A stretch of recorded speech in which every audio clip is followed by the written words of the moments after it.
How's it going, everyone? Welcome back to the Heel Deal podcast with your hosts, Ben and Zach. What's up, guys? Today, we got a big show for you guys. Of course, in the wake of the huge Duke game, taking that win against FSU, too, and Syracuse coming up on Tuesday.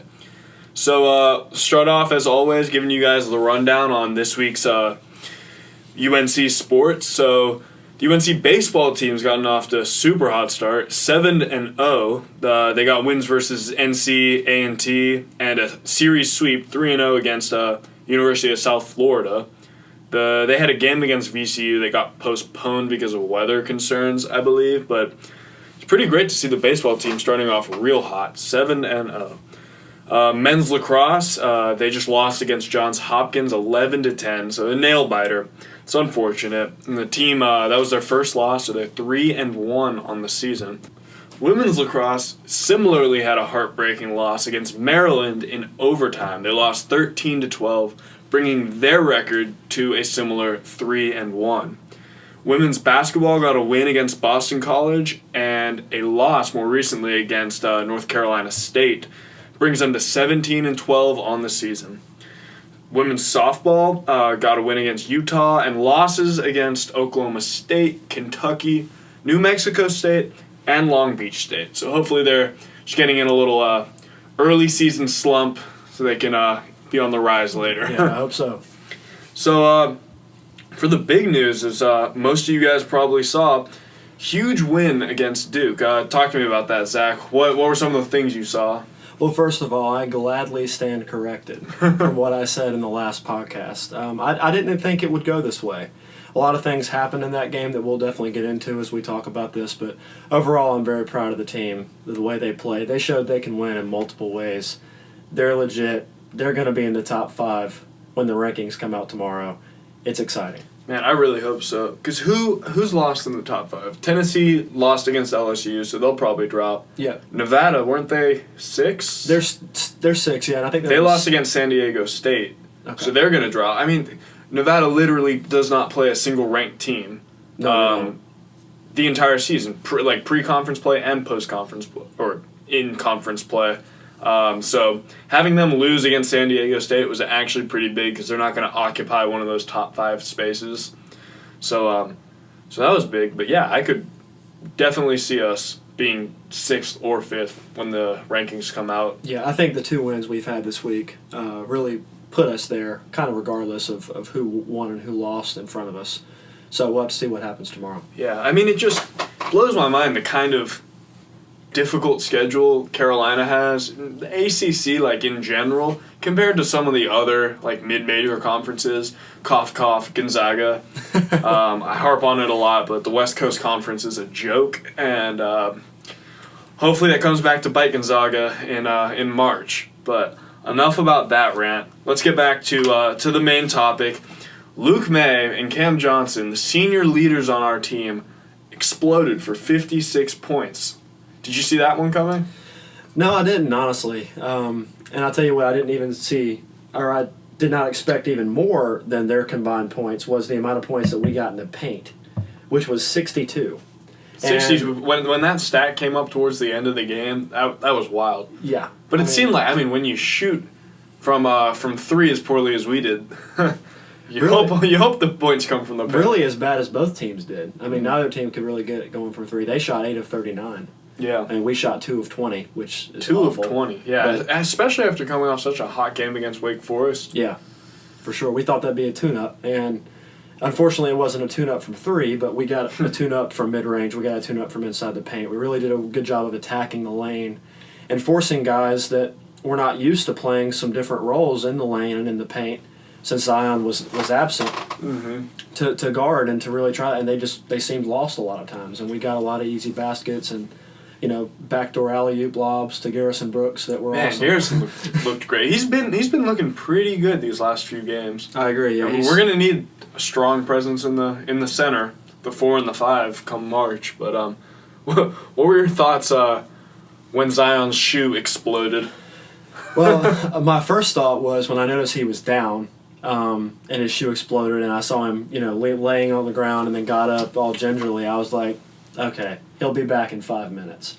That's usually how these kind of things go. A guy goes down, something like this happens, they get a little bit of a stretch on the sideline. They maybe go in and make sure nothing's actually, like, seriously hurt, and then they jog back out. They're back in the game. I expected him to be back.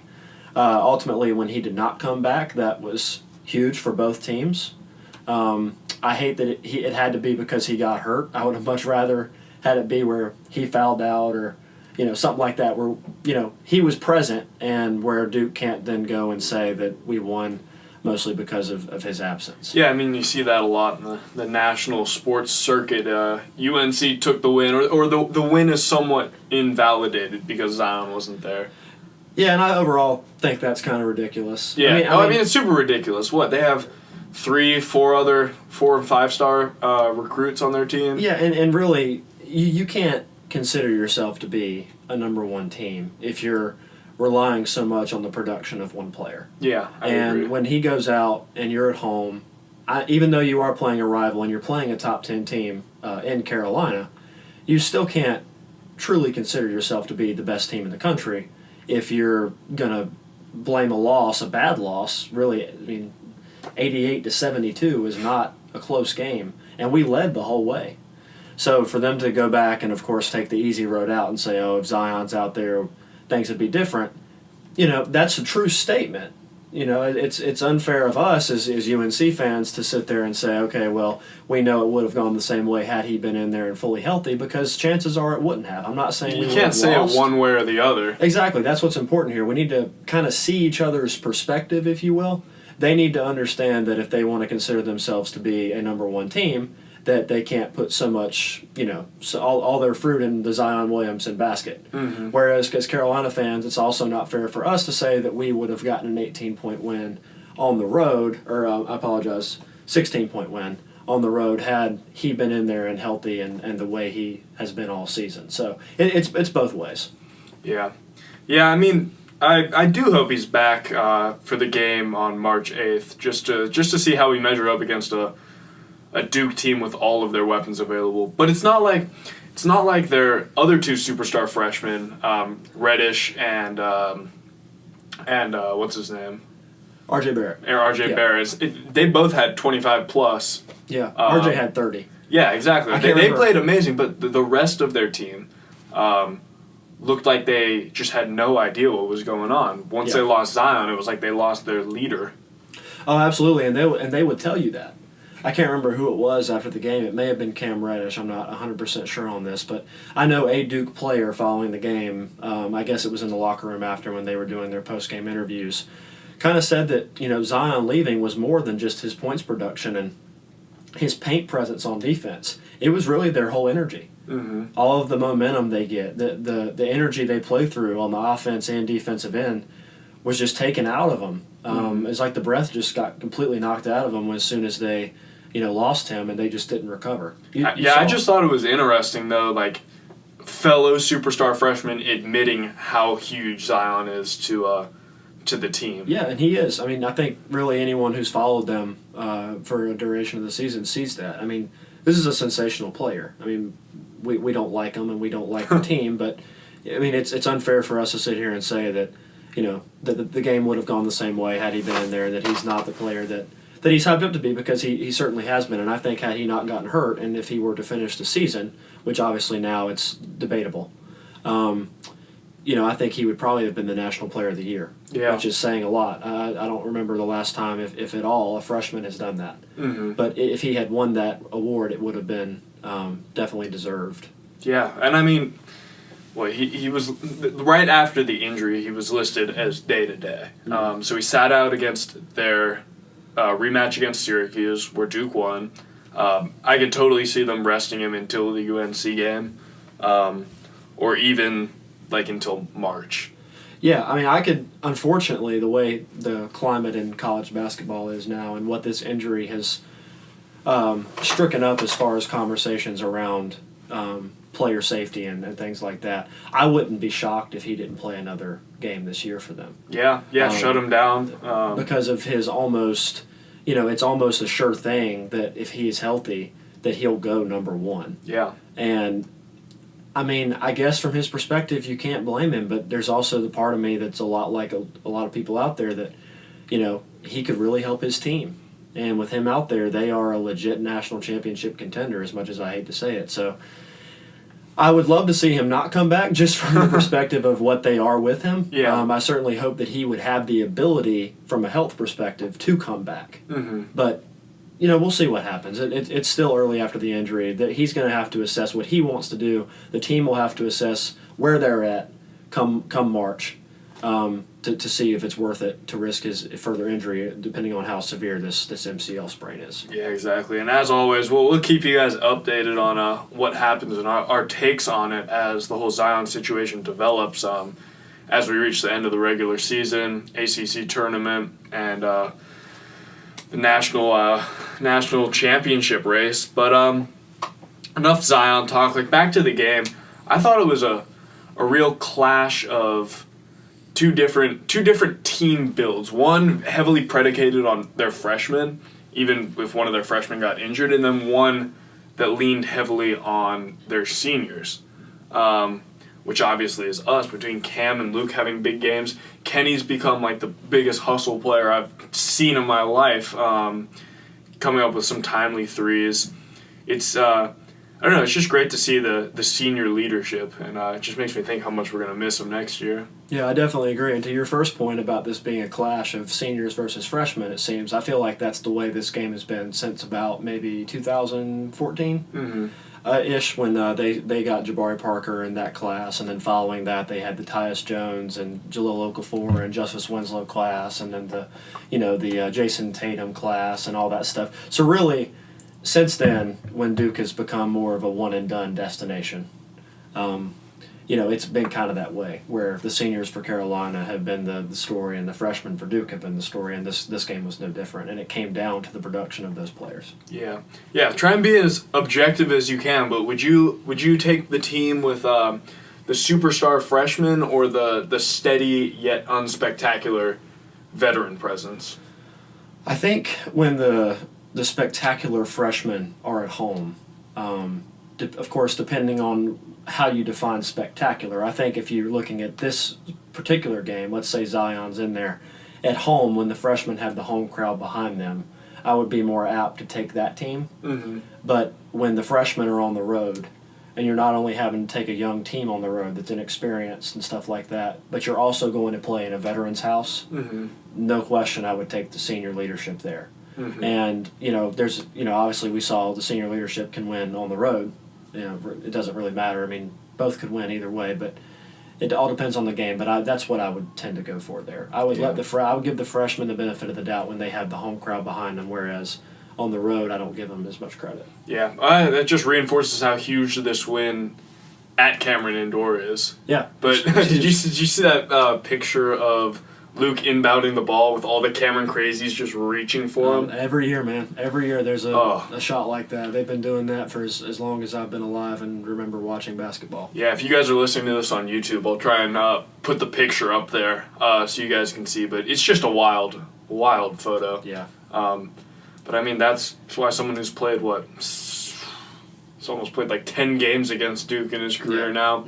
That's the kind of leadership we're going to need when March rolls around. You got to stay poised, man. Winning in that environment, Cameron, it's all about poise. Mm-hmm. And it's not worrying about it around you. You got to be narrow focused, got to have the tunnel vision, and just go in there and play your heart out and get the job done. Yeah, but can you just imagine how hard that is for someone 18 or 19? I mean, that can maybe explain why Kobe and Nasir were relatively quiet, especially Kobe after having some big shooting games. He was real quiet, and Seventh got some more minutes than I initially expected. Yeah, well, Seventh, I think, played a really huge role for us in this game. He hit a bunch of tough shots, and he had a couple of great passes, most notably, both of which to Garrison Brooks, the one that was the backdoor cut alley-oop, and then at the very end of the first half when we got the break off the steal, had the bounce pass to Garrison for the dunk right at the buzzer, and we went in with a 10-point lead. Man, those are the big ones right there. But Nasir, I mean, he made one shot in the game, and really, to be honest with you, it probably shouldn't have even gone in. It was a bank shot, and I don't think he called bank. But then Kobe, you're right. Kobe's another one. He struggled. he tried to find his shot, but it just wasn't going. I mean, we've just come to expect huge games from him and ridiculous shots. So when they don't come, I think we just got real lucky that the other guys were there to pick up his slack. And I think it'll come back for him. He's just in a little bit of a slump right now. He's still a pure scorer as we've ever seen one. So just give him some time. I'm sure he'll work the kinks out. And when the time is when we need him most, I'm sure he'll come through for us. Yeah, I agree. But if you don't have any last thoughts about the Duke game, we can move on to Saturday's game against Florida State. That was a fun one. Yeah, big win for him. A game after a game like the Duke game, you're looking at the potential to kind of have that hangover from having a big win where even though it's a rivalry, people said you weren't going to win and you proved them wrong and stuff. There's the tendency to have a little bit of a hangover there. And Florida State is a good team. This isn't like they were ranked 16th. 16th. I didn't even realize they had the same overall record as us. Yeah. Obviously, like an inferior ACC record, but this was no team to overlook at all. An inferior overall strength of schedule, period. But yeah, you're right. This is completely a team that could beat us, and they showed parts throughout the game where it was threatening. Yeah. Ultimately, though, we made a lot more plays than them down the stretch in the second half. It just seemed like a game where we had control most all of it. There were some points where you could see Florida State maybe start to creep back, but throughout we seemed like the better team. We looked like we expected the team to. You know what I'm saying? I definitely agree with that. I mean, and we were talking a second ago about how poor Nasir played in the in the Duke game. How about this one? I've been calling the Nasir awakening game for a while now. But I think that was hopefully this was it. Yeah, I think that was it. I mean, he was really good. I think it was 16 points, and it was either 16 or 18, and 8 rebounds. Really good. I'm pretty sure he led the team. He was one of the leading scorers. He may have been the leading scorer. There were 4 players in double figures, and he was one of them, which is not something we're used to seeing out of him. It just seems like he's so driven on momentum. When he gets going early, when he can get a nice layup or dunk in the paint, you see him driving into the paint more. He took a bunch of free throws because he kept driving into the paint. He wasn't getting super open looks in the paint, but he was getting fouled, which is important. Yeah. I thought that was just great to see. And it's like we've talked about before on the podcast, where he is all about confidence and just letting go and being him and being the athlete that he is, because we've seen him have spurts of a dominant top 5 pick in the draft, and then there's times where he's just lost. I mean, yeah, exactly. Moments where he seems like an easy lottery pick, and moments where he hesitates sometimes. It seems like he's uncomfortable. Oh yeah, no, that's on the offensive side. On the defensive side, he can get lost sometimes too. Yeah.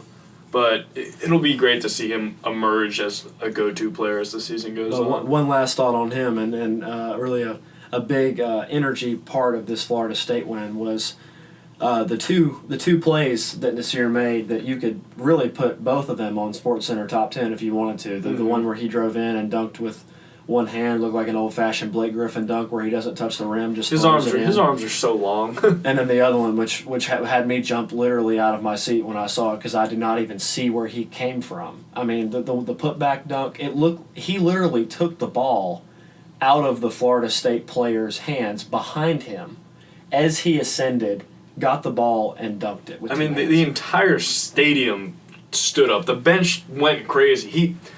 If you look at the basket cam, he comes out of nowhere. I don't know. It was just such a heads-up play and shows just the insane amount of athleticism that Nasir Little possesses. Yeah, we get spoiled with it every once in a while, and it makes us really long for it whenever we see games like he had against Duke, where he just seems like an average freshman out there trying to find his way.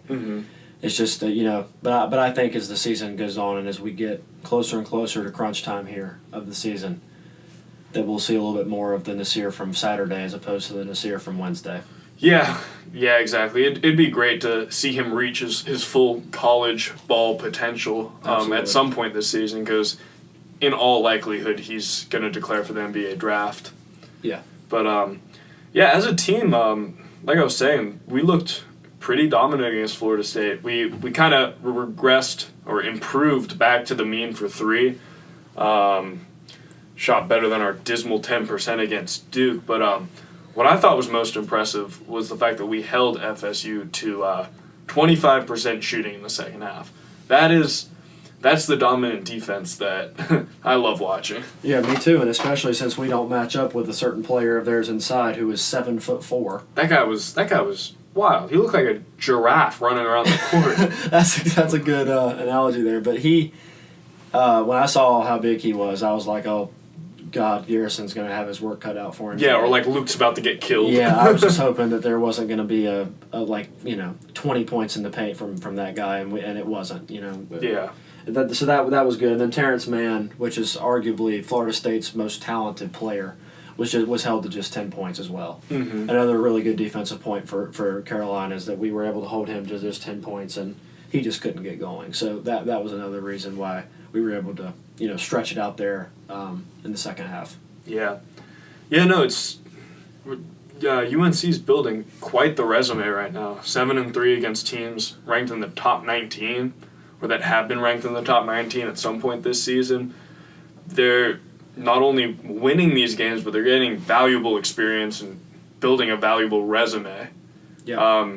Right now, most predictors have us getting like a 2 seed come tournament time. Is there any way you see us getting that 1 seed over Duke or absolutely. over Gonzaga? Absolutely, I do. I think if we win out, then we'll be a 1. I really do, because Syracuse is not a bad team. If we beat them, that'll look good. Then we got 2 road games, neither against teams that are projected to be real, tournament teams, even if they make the tournament. So, you got that. But if we win that, and then of course we beat Duke and sweep Duke, I think we really could be a 1 seed. Yeah, especially now that Tennessee's lost 2 games. Yeah. Who knows? Kentucky's a team in there that right now I think either them or LSU is leading the SEC. You have to help me out on that one. I'm not sure which one of them has the tiebreaker. I think LSU is actually in the driver's seat because of that game when they beat Kentucky on the last second tip-in. Oh, yeah. It looked like a goaltend. but anyway. Looked like. Just despite that, my point in bringing that up is that Kentucky is one of those teams projected to get a 1 seed.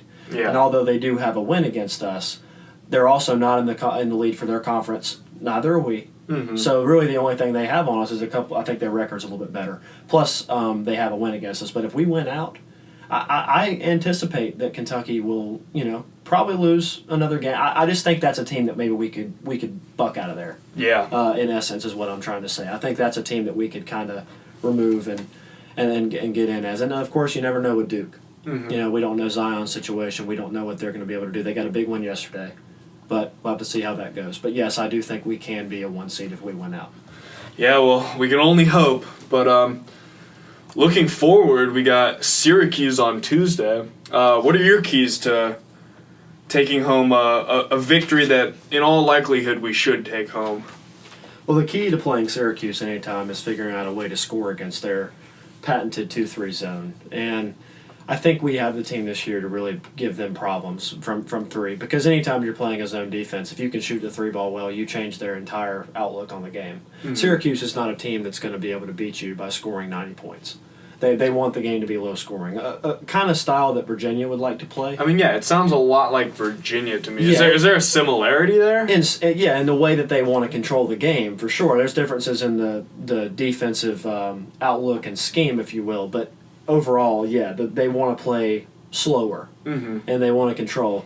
But the 2-3 zone really, where I think we should attack is, of course, shoot the ball well. Establish a 3 ball early. Make them guard people on the perimeter, which will open up that zone in between the zone. And what I mean by that is there's a 2-3, so there's going to be 2 guys up top that are guarding the 2 wings and the front. And then there's going to be 3 on the back line that are going to cover the 2 blocks, and then somebody that's going to kind of lurk in the middle there. So if we can shoot 3s, we can kind of open that no man's land around the free throw line, and that'll open up for some interior passes to get in there. Then once we get it into the middle of the paint right there, and with some passing, then we can kind of collapse them in and find somebody cutting each baseline for a layup or dunk. That'd be opportune way of scoring. Yeah, okay. So you think that starting off hot, shooting from the arc, that'll just open everything up and get that suddenly very potent interior game going? Yeah, it would definitely help us a lot if we could do that because they would have to, like I said, respect defending more of the court. Yeah. Because when they're allowed to, just hang out inside the arc, they're tough because it's really hard to find a way to enter that zone. It's just like a big pit of hands everywhere flying, and it's just there's nowhere to pass it. So you've got to make them respect a three, or at least some kind of jump shooting game. Make them defend the whole court. Then you can find some ways to get it inside and then dish it off to each wing or each cutting player from the baseline in. You just got to make somebody double somebody. Yeah, I mean, as long as we can get out of this little 2-game 3-point slump that we're in right now, we should have the advantage on paper. But with Syracuse, like, how have we won in the past? How have we won in past years?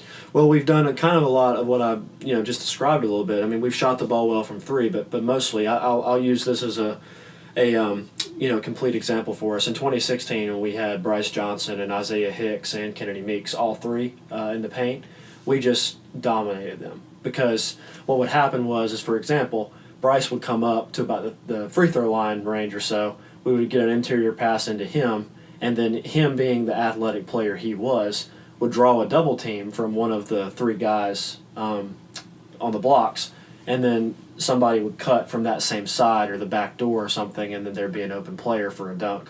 And we got, a bunch of alley-oops and Isaiah Hicks posterized people because of that same play. I mean, they had to double-team Bryce when he was going to the rim, so that left someone open in their zone, and it forced them to play a little bit of man when we attacked the basket. And they don't want to do that. Yeah, I mean, bodes pretty well if Nasir especially can play like he did in this last game. If we've got him barreling his way into the paint, that's going to open up tons of shooting spots. Yeah. We just got to hope that, like we were talking about earlier, that momentum comes into play for Nasir. But Syracuse is a dangerous team. They beat Duke in overtime, their first matchup in January, I think.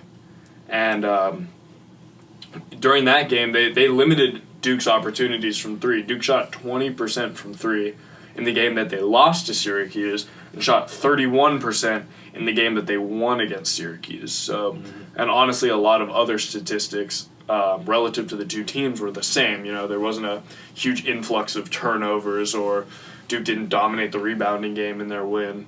A lot of it was because Syracuse limited what Duke could do from range. So hopefully our shots fall. So ESPN's BPI gives UNC a 90% chance to win. I always kind of am apprehensive at huge win probabilities like that, but we'll see how it goes. Any last thoughts about this upcoming game?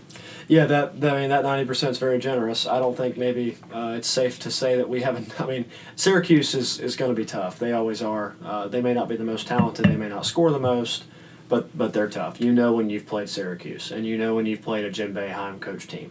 So we will know that they were here regardless of what happens. But I think we will win this game. We will just have to find a way to kind of destroy this shooting bug that we've had the past couple games. Yeah.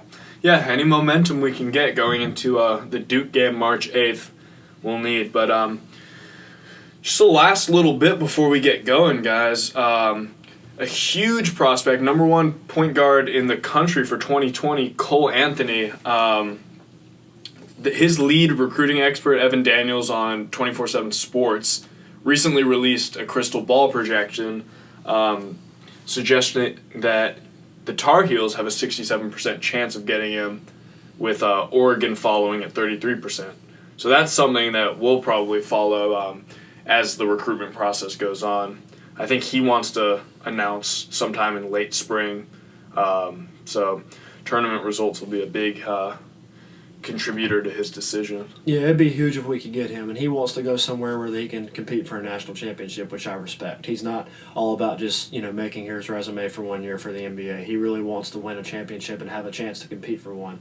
I hope he likes it here, and I hope we finish well, and he decides to come here. But we'll have to wait and see what happens, man. Yeah, exactly. We can dream all we want, but I bet we'll talk about him in great extent, especially in the off season. Absolutely. But that's going to wrap it up for this week's show, guys. Until next time, guys, and always remember, go to hell, Duke.